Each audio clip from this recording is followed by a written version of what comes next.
The office was suddenly silent, and Reef could hear a slight ringing in his ears. He shook his head, and Shelley smiled. Jim is one of the most effervescent people you'll ever meet, she said, pulling up a chair for Reef to sit in. She sat in one beside it. If that means loud, you're right, he said, glancing around the room as he sat down. Its neatness and organization reminded him of Colville, too. Even the frames on the wall, two of which held photographs of children, while a third contained a certificate of some kind, seemed perfectly parallel to the floor and each other. Shelley laughed softly. Jim's been helping us out here ever since he retired. 10 years before that, he was one of our patients, which is what makes him such a terrific volunteer. He knows firsthand what goes on in our facility, knows what the patients are experiencing even before they do. Granter, a patient? What'd he break? He was helping a friend build a garage, and he fell from the roof to the concrete footing. He broke his back. Fuck, Reef muttered, then noticed the immediate disapproval on the woman's face. Sorry, he said. She nodded. You'll have to watch language here, Reef. Yeah, he said, thinking of Colville's extra jobs. I've been trying. You just surprised me. I thought a broken back meant you were paralyzed for life. Fortunately, Jim's spinal cord wasn't severed, but his injuries required months of extensive physiotherapy. Must be quite the place, he thought, then realized he'd said the comment aloud. She smiled. We're very proud of the work we do here, and we're very grateful for the work our volunteers do, too. Reef frowned. Looking down at his hands, he said, You should probably know. She interrupted him. I know you were assigned here by a court order. I don't know any of the particulars, and I really don't care to know them. Reef looked at her closely to see if she was telling the truth. Couldn't. The only thing I do need to know, she continued, is that you're ready and willing to help out.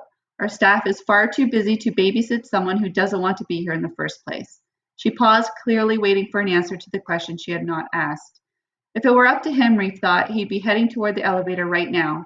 No, he did not want to be here, or anywhere like it, but it wasn't up to him, was it? And, he thought, if he had to be somewhere, it might as well be this place.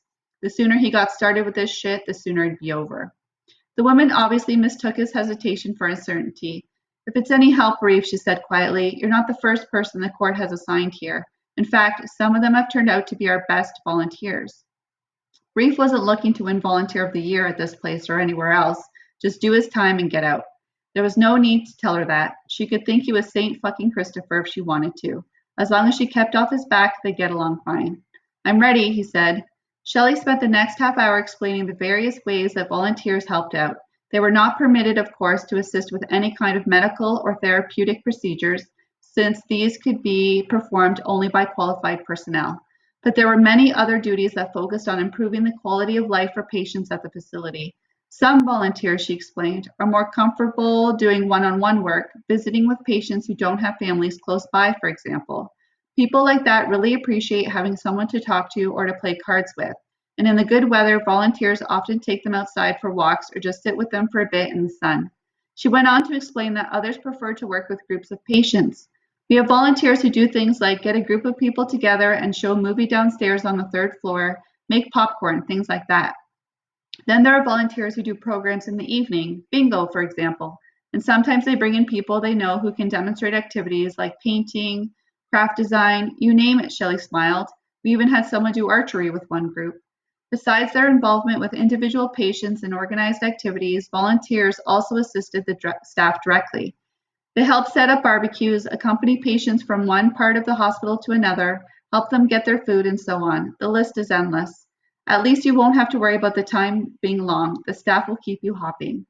When she had finished, she asked if Reef had any preferences regarding how he might help out. His preference, of course, was to put as much distance as he could between himself and every gimp in this place, but he thought for a moment. I don't see myself doing things with a group, he said. Maybe one-on-one with somebody, or I could just help out the staff doing some of the things you told me. I'm sure Jim filled you in already on the different kinds of injuries this facility treats. Any particular floor you think you'd be more comfortable working on? Reef had forgotten which floor was which, but he knew what he didn't want to do. I don't want to work with stroke patients.